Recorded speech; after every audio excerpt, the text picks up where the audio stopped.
Bonjour tout le monde! Bienvenue pour une nouvelle capsule du projet Deuxième Chance. Aujourd'hui, j'ai la chance d'accueillir Stéphanie Marie. Stéphanie, bienvenue parmi nous. Merci Isabelle.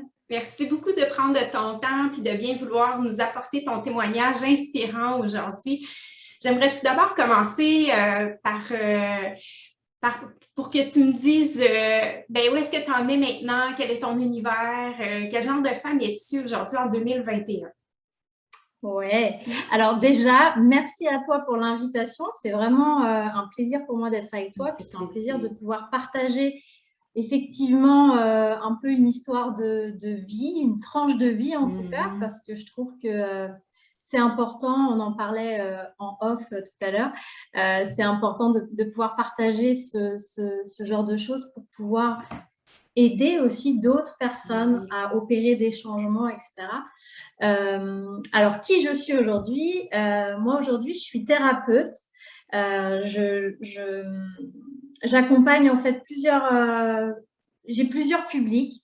J'accompagne les particuliers et notamment moi, ma spécialité, en tout cas aujourd'hui, parce que si ça se trouve, quand les gens visionneront cette interview dans quelques temps, peut-être que j'aurai aussi évolué parce qu'on évolue beaucoup dans ces métiers-là. Mais en tout cas, aujourd'hui, moi, je suis spécialisée dans les blessures émotionnelles qu'on a pu avoir quand on était enfant, qu'on a tous d'ailleurs. Et je suis spécialisée dans l'identification de ces blessures et la pacification de ces blessures, avec notamment tout un travail autour de l'enfant intérieur et de la guérison de notre enfant intérieur. Et puis, j'ai également un public de thérapeutes. Donc, les thérapeutes, eux, je les accompagne, je leur propose des accompagnements pour leur apprendre justement à aller identifier ces blessures et à aller les pacifier avec notamment l'enfant intérieur et de travailler avec cet enfant intérieur. Et là, à l'heure où je te parle, je suis en projet, mais vraiment, c'est même plus que du projet, puisque ça a été déposé aux autorités françaises comme marque, etc., de créer une école en ligne dans laquelle je vais proposer des programmes de formation pour les thérapeutes et des programmes de développement personnel pour les particuliers. Wow. Donc aujourd'hui, je suis cette femme qui fait tout ça. Que c'est inspirant. Wow! Félicitations! C'est une belle concrétisation, vraiment. Mais là, tu n'en es pas arrivée là de façon gratuite.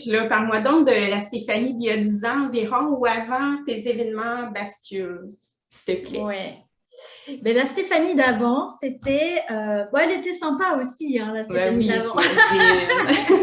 Mais la Stéphanie d'avant, elle travaillait dans les ressources humaines, elle était salariée, elle avait un super job. J'ai fait une carrière qui était plutôt belle. À 30, quel âge j'avais? 35 ans. J'étais responsable RH de la filiale France d'un grand laboratoire pharmaceutique américain. J'avais plutôt une belle carrière dans les ressources humaines. Et il y a 10 ans, on va dire, j'étais aussi mariée avec mes 2 enfants. J'ai des jumeaux. Et j'avais une vie, on va dire, plutôt classique, stable. Voilà. En gros, il y a 10 ans, j'en étais là. Donc, tu vois, rien à voir avec aujourd'hui, sachant qu'en plus, aujourd'hui, je ne suis plus avec le papa de mes enfants. Et tout ça, c'est fait un peu dans la dizaine d'années là qui est passée. Moi donc maintenant, du ou des événements bascules qui ont fait que ta vie a complètement changé? Ouais. Alors, c'est vrai que j'imagine que tu l'as peut-être vécu et en tout cas qu'à travers les interviews que tu fais, tu le vois, c'est que souvent, malheureusement, c'est des événements difficiles et douloureux qui nous arrivent et qui font qu'à un moment donné, on est tellement tiré vers le bas qu'on est obligé, si on ne veut pas se laisser emmener encore plus bas, d'aller se faire aider, se faire accompagner et par chance, souvent, on rencontre les bonnes personnes qui nous permettent d'aller ouvrir des portes et puis de voir d'autres choses et d'autres perspectives en soi et puis aussi une autre vision de la vie. Moi, ce que j'ai vécu à titre... alors, j'ai je crois que j'ai eu une vie pas forcément simple sur, tu vois, aujourd'hui j'ai 40 ans, j'ai 42 ans pour être précise, elle est beaucoup plus simple ma vie, mais les 30 premières années de ma vie n'ont pas été simples et ont été jalonnées de pas mal d'événements marquants. Mais ce qui a amené à ce que je suis aujourd'hui, c'est 3 événements principaux. Il y a eu le suicide de mon père en 2009. Il y a eu la séparation d'avec mon mari en 2010. Et tout ça, je pense, a participé aussi à mon burn-out en 2014. Et là, le burn-out, ça a été un peu comme le truc de trop qui a fait que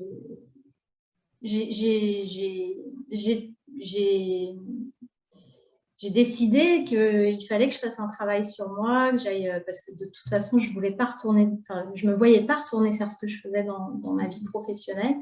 Et la thérapeute que j'ai trouvée à ce moment-là, qui était une femme géniale et c'était la bonne personne pour moi à ce moment-là, m'a permis au-delà du burn-out, d'aller voir ce qui se passait à l'intérieur de moi, d'aller voir aussi que, par exemple, mon burn-out était pas forcément lié que au travail et à la charge de travail, mais à un concours d'événements et de petites étincelles où à un moment donné, ça prend feu, et notamment le décès de mon père, parce que, et le fait que ce soit un suicide, c'était particulier, parce que j'étais très identifiée à lui. On m'a toujours identifiée à lui. On m'a toujours dit, Stéphanie, t'es comme ton père, t'es forte comme ton père, t'es comme ci, comme ça, comme ton père. Et mon père, je l'idéalisais et je l'avais beaucoup modélisé. Et en fait, le fait qu'il se suicide m'a renvoyé le fait qu'il n'était peut-être pas si fort que ce que je croyais. Et comme je m'étais identifiée à lui, ben, finalement, j'étais peut-être pas si forte que ça non plus. Tout à fait. Et puis, j'avais construit aussi plein de choses autour finalement, de la modélisation que j'avais fait de lui. Et cette thérapeute m'a permis de déconstruire tout ça pour finalement, tu sais, d'enlever comme les petites briques et puis d'aller voir ce qu'il y avait en fait derrière et qui j'étais et ce que j'aimais et de me reconnecter à tout ça pour voir que en fait, effectivement, moi, ce qui m'animait depuis que j'étais petite, j'ai toujours voulu faire des métiers dans l'humain. Je voulais être juge pour les enfants à un moment donné. J'ai voulu être psychologue. Puis finalement, j'ai fait les ressources humaines parce qu'il y avait aussi l'humain dedans, même si aujourd'hui, les ressources humaines, c'est plus toujours très humain. Et justement, c'est ça aussi qui, à un moment donné, faisait un conflit de valeurs, tu vois.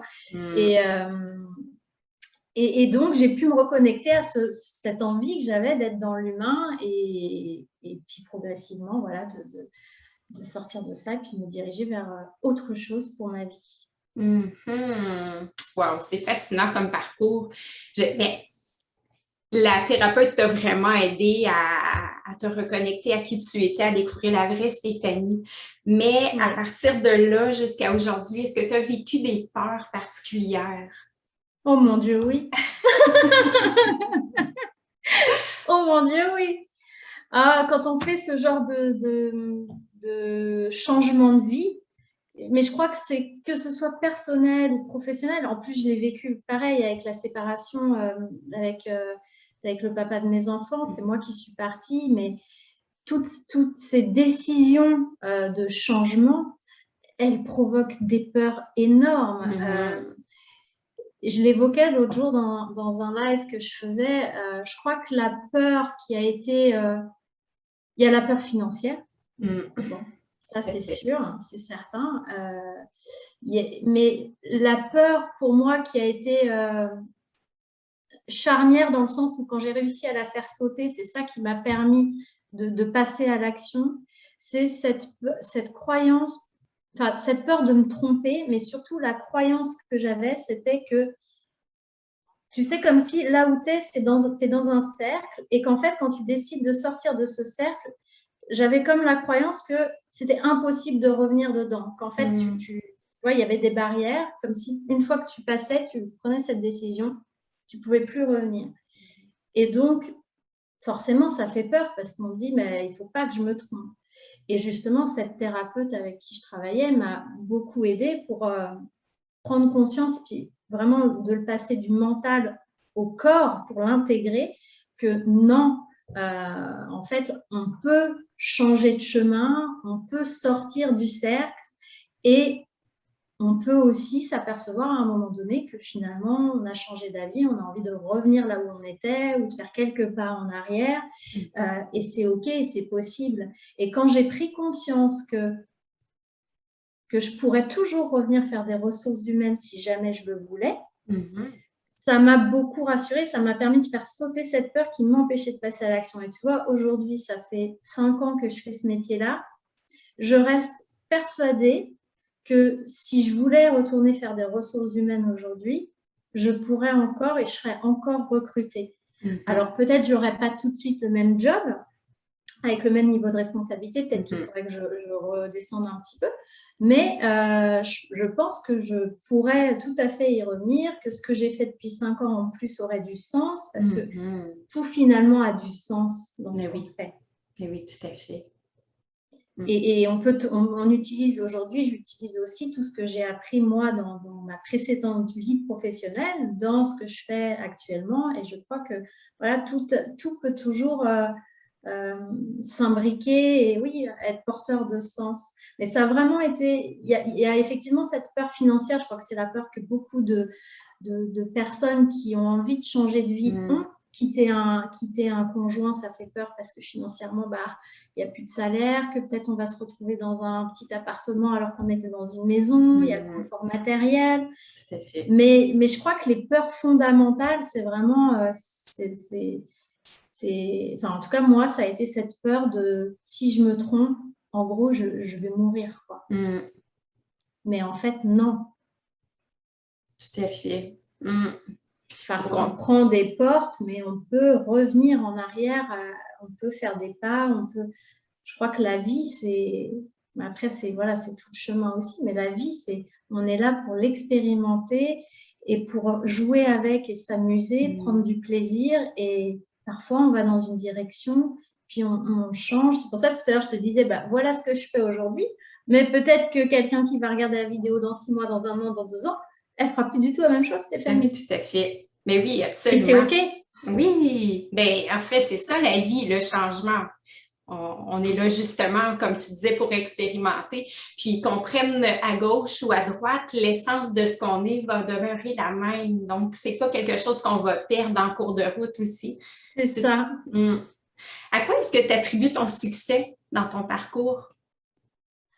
Alors, succès, je ne sais pas. Succès entre guillemets, mais le fait que tu t'en vas vers un mieux-être intérieur, j'imagine, une paix d'esprit. Je crois qu'il y a plusieurs choses. Je crois que la chose principale, c'est la confiance. C'est d'apprendre à retrouver la confiance en soi et la confiance en la vie. Parce que la vie est bien faite et que finalement, tout ce qui nous arrive a du sens, que les opportunités arrivent si on veut bien les voir. Il y a toujours des portes qui s'ouvrent et qui se présentent à nous, sauf que souvent, quand on n'est pas ouvert, quand on n'est pas connecté, quand on n'est pas dans notre intuition, ces portes-là, on va passer devant et on ne va pas les voir. Et je pense qu'il y a ça aussi qui contribue au fait qu'un parcours puisse être chouette, c'est d'avoir cette capacité à voir les portes. Tu sais, des fois, il y a des gens, enfin moi je sais que je suis très attentive à ça, c'est-à-dire que quand je vois des gens qui se manifestent dans ma vie, jamais juste ça passe et je passe à autre chose. Non, toujours je me dis, pourquoi cette personne, elle rentre dans mon univers là? Qu'est-ce qu'il y a derrière? Pourquoi on me l'amène? Pourquoi elle vient sur mon chemin? Et ça, je pense que c'est important et ça permet de nourrir justement cette confiance. La confiance en soi, c'est hyper important, c'est clair.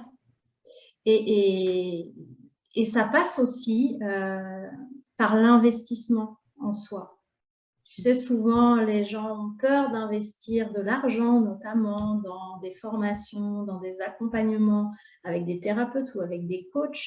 Mais je crois que quand on a envie d'opérer des changements, c'est hyper important d'être accompagné parce que justement, les êtres humains et notre mental et notre ego sont bourrés de peur et que l'ego, il est construit d'une manière où il veut surtout pas que les choses changent. Donc, il va tout faire pour nous maintenir là où on est. Et si on n'a pas une aide extérieure pour nous permettre de voir les choses autrement et de sortir de ce mental et de cet ego et de ces peurs, c'est plus compliqué. Oui, c'est possible, mais c'est plus ardu. Souvent, on y met plus de temps et plus d'énergie aussi. Ouais. Donc, je pense que c'est un peu ça le truc, c'est la confiance. Super. Sur quelles ressources as-tu pu compter? Tu parles beaucoup de ta thérapeute, mais à part ça, est-ce que tu as eu d'autres ressources qui ont été vraiment déterminantes dans ton parcours? Il y a eu effectivement cette thérapeute et puis après, il y en a eu d'autres parce que parfois, on a aussi besoin de changer. Des fois, on arrive au bout de quelque chose avec quelqu'un, puis on a besoin de voir les choses différemment. Il y a eu mes amis sur qui j'ai pu compter aussi, parce que c'est important de sentir cette histoire de confiance. Elle passe aussi par le fait que ton entourage puisse te renvoyer aussi, que eux ont confiance en toi. Et moi, c'est vrai que j'ai la chance d'avoir dans mes amis, notamment mes 2 meilleures amies, filles, qui m'ont toujours dit mais on a une confiance totale en toi et tu es à la bonne place et on sait que tu vas y arriver. J'ai eu ma famille aussi qui m'a soutenue, qui n'a jamais, même si je sais que eux n'auraient peut-être pas fait les choix que j'ai faits parce qu'ils auraient sûrement laissé les peurs prendre le truc. Mais ils ont vu tout le travail que je faisais pour dépasser ces peurs et ils m'ont soutenue. Ils ne sont jamais venus me dire attention, tu sais, ça va être dur, etc. Non, ils m'ont toujours portée. Et du coup, c'est hyper sécurisant et ça a participé à cette notion de confiance, en fait. Mais oui, j'imagine. Que c'est précieux, ces ressources-là. Puis ça m'amène à penser au fait que c'est tellement important de ne pas se replier sur soi puis de rester seul dans nos problèmes, nos conflits intérieurs. C'est important de s'ouvrir, d'aller, de se donner de l'amour par le biais de ces ressources-là. Hein. Oui, ouais. Et puis, il y a eu, ne l'oublions pas, même si c'est plus récent, mais il y a eu l'Académie Zéro Limite, qui a pour moi été quand même un moment aussi important parce que c'est vraiment un soutien fort. Je trouve c'est une belle communauté. Et puis en termes de ressources, j'allais dire matérielles, pour nous aider à évoluer, c'est génial. Vraiment. Et puis de l'autre côté, en tout cas à l'heure actuelle, je travaille aussi avec Sophie Chag, qui est une coach, qui me permet justement d'équilibrer ces énergies entre l'Académie Zéro Limite, qui est plus dans la stratégie, le masculin, etc. Et puis Sophie, qui est beaucoup plus dans l'intuitif, le féminin, l'organique et le non stratégique. Et du coup, j'aime bien cet équilibre des deux que je trouve. Donc ça, c'est aussi des ressources importantes. C'est pour ça que je parlais de l'investissement sur soi. Je crois que quand même, les gens qui arrivent tu parlais de succès, mais en tout cas, le succès est personnel, ça dépend de quels critères on met dessus, mais c'est des gens qui investissent sur eux et qui croient en eux et en leurs projets. Tout à fait. Et les coachs sont là pour nous aider à ça. Mais oui, vraiment. Puis l'Académie Zéro Limite, par exemple, c'est une formation parmi tant d'autres, mais qui est plus au niveau entrepreneurial. Mais je ne sais pas toi, mais moi, personnellement, ça m'a tellement apporté aussi au niveau humain et dans ma propre vie par rapport à ma réflexion.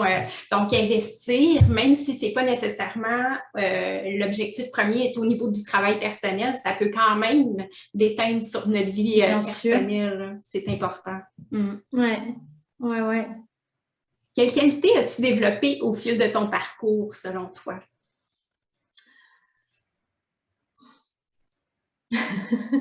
La confiance. Ouais.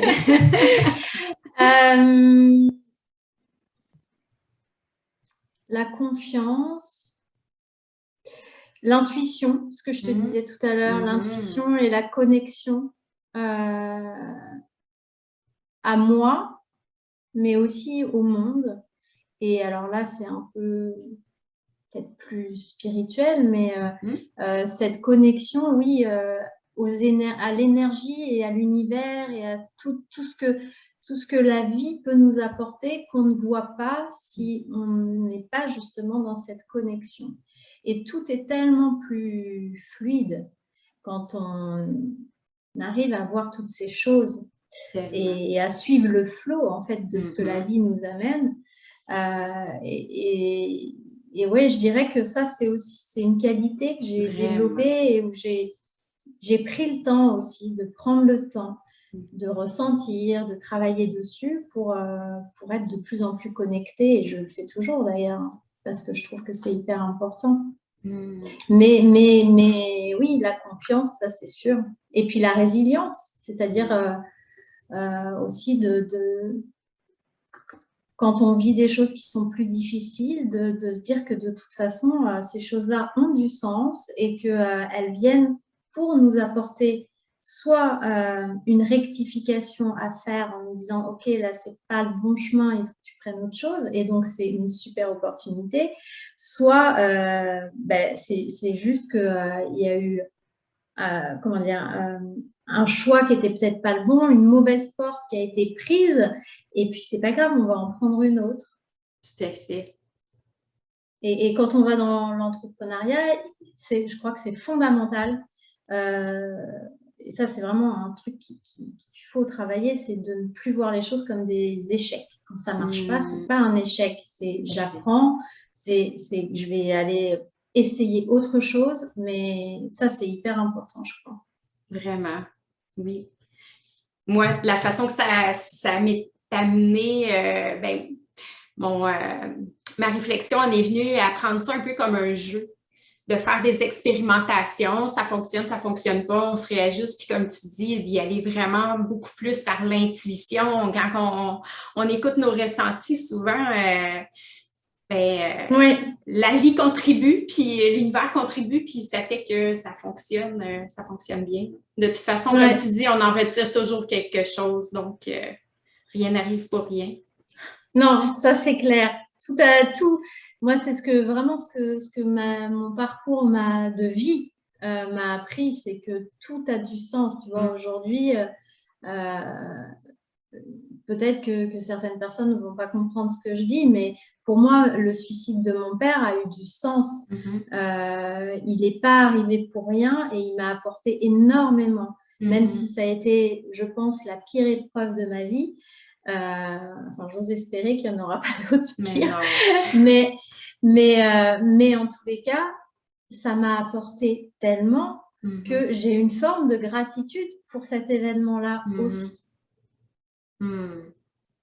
Ça prend beaucoup de conscience et de sagesse pour en arriver là. Hein. Mais quand ça il prend arrive... du temps. Ah oui, vraiment, vraiment.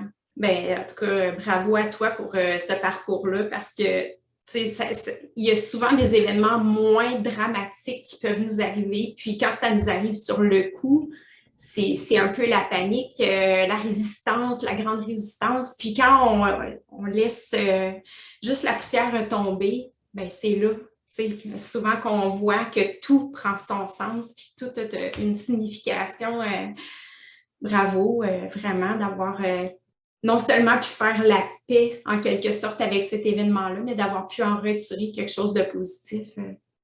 Oui, tu sais, ça me fait penser à... Je ne sais pas si tu connais Stéphanie Hervé. Ce nom-là me dit quelque chose, oui.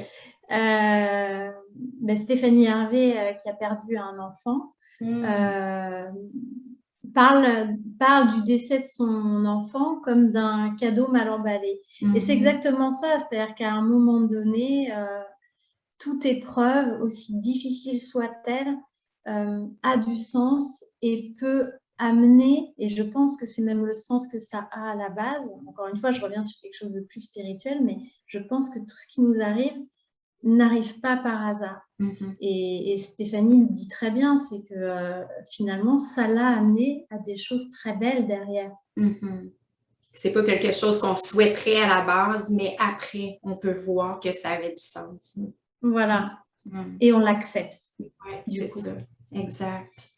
Je me doute très bien de ta réponse, mais par rapport à ça, justement, si c'était à refaire, est-ce que tu ferais les choses différemment ou tu crois vraiment que chaque chose, tes réactions, les événements qui sont arrivés étaient les bonnes au bon moment? Oui, je crois. Je crois que je referais les choses de la même manière. Je t'avoue que je réfléchis en même temps. Est-ce qu'il y a des choses que je ferais différemment? Non, je crois pas. Peut-être qu'il y a des choses que je ferais plus vite, comme le fait d'être, là c'est plus en tant qu'entrepreneur, le fait d'être accompagnée. Peut-être que je le ferais plus tôt, parce que je me rends compte à quel point c'est vraiment porteur et accélérateur. Mais sinon, non, je crois que je ne changerais rien. Moi, je suis ravie de la vie que j'ai aujourd'hui et de la femme que je suis, qui n'est pas figée et qui est encore en chemin. Et puis, je crois que la vie est un chemin. Et pourtant, tu vois, par rapport aux peurs, pourtant, la femme que je suis aujourd'hui n'a pas non plus toutes les ressources qu'elle avait avant. J'ai plus le même salaire, parce que j'avais un salaire de dingue. J'ai plus le même salaire, je vis plus dans le même endroit parce que je n'ai plus les mêmes moyens financiers. Je vais plus à l'autre bout du monde en vacances à chaque vacances. Mais ce que j'ai retrouvé en face, cette liberté, cet équilibre de vie, cet alignement, ça compense en fait tout ça. Et je suis tellement plus heureuse aujourd'hui. Je peux te croire. Tout à fait. Ça transparaît dans ce que tu dégages. Tu sembles tellement bien épanouie, puis alignée aussi. On te sent vraiment sur la bonne voie, en tout cas, sur une très belle voie. Ah, c'est gentil. Moi, si tu rencontrais la Stéphanie d'il y a 10 ans, qu'est-ce que tu lui dirais aujourd'hui avec ton parcours? Il y a 10 ans, on serait en 2011, grosso modo. Je dirais qu'elle va être surprise. Parce que je dirais, t'imagines même pas comment tu vas être dans 10 ans, ça n'aura rien à voir. J'aurais jamais imaginé il y a 10 ans faire ce que je fais aujourd'hui, vivre comme je vis aujourd'hui, être dans cette conscience dans laquelle je suis aussi aujourd'hui. Mais je lui dirais juste que je lui dirais que ça va pas être facile, qu'il va y avoir des événements difficiles, mais que ça va aller. Et que le chemin va être parsemé de difficultés, mais il en vaut la peine. Et derrière, je lui dirais, tu vas être tellement heureuse. Quel beau message. Puis la Stéphanie d'il y a 10 ans, en te regardant toi aujourd'hui, quelle perception elle aurait? Qu'est-ce qu'elle te dirait? Alors, je ne sais pas, elle dirait, mais elle est perchée celle-là. Elle nous parle de sa connexion au monde invisible, à l'univers, mais qui c'est cette fille? Elle est complètement dehors des réalités. Non, mine de rien, la Stéphanie d'il y a 10 ans, c'est vrai, hein, moi j'étais très attachée, même si, tu vois, quand j'étais ado, j'étais très attirée par tout ce qui était ésotérique, etc. Mais après, je me suis beaucoup coupée de tout ça. Mais il y a 10 ans, j'étais plutôt très matérialiste. Tu vois, c'était ma carrière, c'était l'aspect financier, le confort, pouvoir partir en vacances, avoir une belle voiture, avoir une belle maison, etc. Donc, c'est vrai que à ce moment-là, si je m'étais vue aujourd'hui, je me serais dit, c'est pas possible.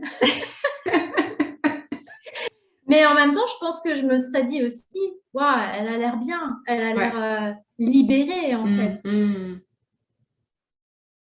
Parce qu'aujourd'hui, tout ça t'amène à être tellement différent, tu vois, tu as les amis que tu veux avoir. À un moment donné, en fait, quand tu n'es pas conscient, tu subis la vie, tu subis les choses et tu n'es plus du tout acteur. Tu ne te rends pas compte que en fait, c'est toi qui crées ta propre vie en fonction de ton monde intérieur et puis aussi en fonction de toi et de tes actions. Et c'est vrai qu'aujourd'hui, je choisis ma vie, je pilote ma vie, je suis créatrice de ma vie. Donc, je suis aussi créatrice de mes relations. J'ai des amis que j'ai envie d'avoir. Je dis pas que je rejette des gens, c'est pas ça. C'est juste que je sais ce dont j'ai besoin, ce qui résonne avec moi et ce qui me met en joie. Et je fais en sorte que ma vie soit alignée avec ça dans toutes les sphères, en fait. Tout à fait. Donc, la Stéphanie d'il y a 10 ans serait assez surprise. Peut-être qu'elle me prendrait un peu pour une perchée, mais je pense qu'elle sentirait aussi qu'elle a en face d'elle une femme qui est libre. Tout à fait, ouais. Comment décrirais-tu ta philosophie aujourd'hui au quotidien? Moi, ma philosophie de vie, c'est la conscience et l'évolution. Pour moi, c'est la raison pour laquelle on est là aussi sur Terre. C'est de vivre en conscience, d'expérimenter les choses en conscience et d'évoluer. Moi, du coup, le fait que je travaille beaucoup sur les blessures émotionnelles, elles imprègnent notre vie parce que c'est en fonction d'elles que on se construit et qu'on va avoir aussi besoin inconsciemment d'aller les réparer. Donc, on va avoir tendance à toujours se retrouver dans des scénarios un peu répétitifs qui viennent nous rappeler à nous notre blessure de trahison, d'abandon, de rejet. Enfin, il y en a plein.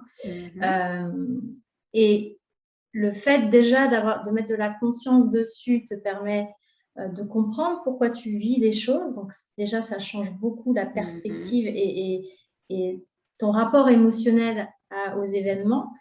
Et puis, pour moi, ces blessures-là, quand tu les travailles, que tu les pacifies et que tu apprends à les comprendre, tu peux en faire justement des leviers d'évolution et te dire, OK, là, il m'arrive ça.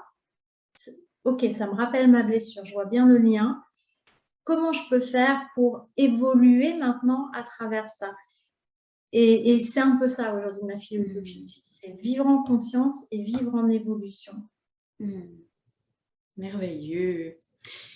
Est-ce que tu dirais qu'il y a des outils vraiment déterminants qui sont survenus dans ta vie, soit des lectures que tu as faites ou des mentors en particulier, des gens qui sont connus, auxquels les gens qui nous écoutent pourraient se référer, pourraient découvrir à travers toi? Pas vraiment, en fait, parce que alors, ce qui est sûr, c'est que moi, j'ai beaucoup lu, mais il n'y a pas un livre qui m'a marqué ou éventuellement, tu vois, je dirais Osho, si les gens ne connaissent pas, O-S-H-O. J'ai lu des livres d'Osho qui m'ont beaucoup parlé. Mais sinon, non, moi, après, c'est sûr, j'ai dévoré plein de livres. J'ai beaucoup regardé aussi des documentaires et notamment la chaîne Tistria, que j'aime beaucoup. C'est ça, c'est de lire des livres aussi de comment il s'appelle, Christophe Fauré, qui a fait plein de livres sur différentes thématiques. Alors, c'est plus sur le côté psychologique, mais ça permet d'apprendre pas mal de choses sur soi que j'ai beaucoup aimé. Après, voilà, tu vois, il n'y a rien, il n'y a pas de mentor ou de personne qui m'a inspirée particulièrement. J'ai plus été comme nourrie dans une sorte de bibliothèque qui m'a permis de voir les choses différemment, même des romans, tu sais, des romans initiatiques, un peu comme le fait Gounel ou d'autres personnes qui permettent aussi de voir les choses différemment. Ben, c'est déjà parfait. Puis, ce que je voudrais ajouter, c'est que souvent, ben, un peu comme toi, moi, j'ai lu par-ci, par-là, puis ce vers quoi mon intuition me portait, c'était ce que j'avais à lire à ce moment-là. Il y avait toujours un message qui me parlait particulièrement. Donc, de dire aux gens, ben, de laisser leur intuition les guider, puis à travers ça, c'est sûr qu'ils vont faire des belles découvertes.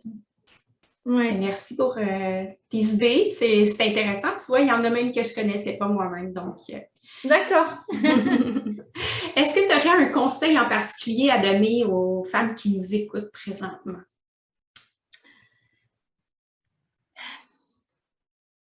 Moi, le conseil surtout que j'ai envie de donner aux gens en général et aux femmes du coup, puisque c'est ton public, mais ça va être bateau et ça peut paraître idiot, hein, mais on n'a qu'une vie. Quand on est dedans, on ne s'en rend pas compte, mais elle est super courte. Elle est super courte et on se laisse diriger par des peurs et par des croyances et on s'empêche de vivre la vie qu'on mérite, en fait, parce qu'on mérite tous d'être heureux. Parce qu'on a peur du jugement des autres, parce qu'on a peur de faire du mal, parce qu'on a peur de perdre, etc. Moi, j'ai juste envie de rappeler aux gens que je ne sais plus qui a fait l'étude, je m'y réfère souvent et il faudrait que j'aille rechercher le nom, mais une femme qui travaillait à accompagner les gens en fin de vie, je ne sais pas si ça te parle, oui. Et il ressortait de cette étude que 95% des gens qui étaient sur le point de mourir exprimaient le regret de ne pas avoir vécu la vie en fait qu'ils auraient aimé vivre et de ne pas avoir notamment passé assez de temps avec les gens qu'ils aimaient et d'être trop focalisés sur des choses très matérielles. Donc moi, ce que j'ai envie de dire, c'est vivez la vie dont vous rêvez, autorisez-vous à la vivre parce qu'elle est disponible pour vous. La seule chose qui vous sépare de votre vie rêvée, c'est vos peurs et c'est vos croyances. Mais c'est disponible. Tout à fait. C'est disponible et comme tu disais, vous le méritez. Et c'est accessible en plus. On croit souvent que c'est trop beau pour être vrai, que c'est possible pour les autres, mais que nous, c'est pas possible parce qu'on vient de loin. Puis, mais c'est pas vrai, c'est vraiment accessible, mais c'est de prendre ça un petit pas à la fois plutôt que de voir le mont Everest qui nous semble inatteignable. Et puis d'aller chercher des exemples aussi, parce que quand on croit, comme tu dis, elle a réussi, mais c'est parce que ça, ou moi, j'y arriverai pas parce que ça. Allez chercher des exemples. Il y a des gens qui sont dans la même situation que vous et qui ont réussi. Et à partir du moment où une personne l'a déjà fait, c'est bien que c'est possible. Ouais. Et il y a des gens, je ne sais pas si tu connais, sûrement que tu dois connaître, en plus elle est québécoise, je crois, Mélanie Ann Layer. Non, tu ne connais pas une coach. En ce moment, il y a toute une polémique autour d'elle parce qu'elle est milliardaire et qu'elle vient d'acheter un manoir à 5 millions de dollars. Donc, elle a été un peu taclée par les journalistes et les réseaux sociaux parce que c'est une femme qui génère énormément d'argent. Mais cette femme-là, à un moment donné, elle vivait dans sa voiture. Elle n'avait plus de maison, elle n'avait plus d'argent et elle coachait en SMS quelques personnes comme ça gratuitement. Et aujourd'hui, elle gagne des millions de dollars. Donc, si une femme a pu faire ça, c'est que c'est possible. Oui, pour tout le monde. Vraiment. Tout à fait. Quel beau conseil. Et toi, là, pour la suite, quels sont tes rêves? Comment tu entrevois ton avenir? Alors, j'essaie de ne pas trop y penser parce que je trouve que quand on se projette trop, justement, on ne voit pas ce qui peut se présenter, tu vois. Donc, j'essaie d'être plus dans le moment présent. Mais aujourd'hui, j'allais dire, si je me projette un peu quand même, il y a cette école en ligne que je suis en train de créer. Donc, je ne sais pas, ce que je disais l'autre jour dans un de mes lives, je disais, je ne sais pas, peut-être que ça ne marchera pas et peut-être que cette école, elle va fermer aussi vite qu'elle aura été ouverte. J'en sais rien. Et peu importe, ce n'est pas grave parce qu'au moins, je n'aurai pas le regret de ne pas l'avoir fait. Et ce que je souhaite, c'est qu'effectivement, moi, ce que j'aimerais, c'est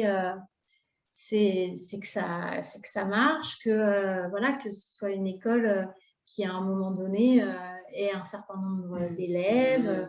Je sais pas, mais là, tout de suite, maintenant, c'est mon souhait. C'est lié à cette école. J'espère vraiment que cette école va fonctionner, que je vais réussir à faire passer à travers cette école les messages que j'ai envie de faire passer. Et c'est pour ça que dans cette école, il y aura pour les deux publics, les particuliers, mais aussi les thérapeutes, parce que je veux justement que les thérapeutes, qui souvent sont cantonnés à une discipline, puissent élargir en fait leurs accompagnements pour permettre aux personnes qu'ils accompagnent de les libérer vraiment de leurs croyances et de leurs blessures qui les ont construits et qui les empêchent d'accéder à la vie qu'ils ont envie d'avoir. C'est un peu ma vision. Quelle belle vision. Premièrement, je te souhaite de tout cœur que ça fonctionne à la hauteur de tes attentes. Puis deuxièmement, avec l'énergie que tu dégages, la bienveillance que tu dégages et la sagesse et la maturité dont tu fais preuve, je suis convaincue profondément que tu vas réussir vraiment. Ben, merci tellement pour ton partage. C'était vraiment une très belle découverte et une belle personne. Merci à toi. Tous tes enseignements sont vraiment précieux. Je suis certaine que les spectatrices vont en retirer énormément de richesse. Alors, merci, merci, merci. Puis, je te souhaite bonne chance dans tous tes projets. Ben, merci à toi, Isabelle, vraiment pour l'invitation, pour ton accueil aussi, pour ta bonne humeur. Parce qu'il est tôt chez toi, ton sourire. Et puis, moi aussi, je te souhaite le meilleur parce que tu le mérites et il faut y aller. Ton projet, il est porteur aussi et vas-y. Merci beaucoup. Alors, je te dis à très bientôt. À bientôt. Merci.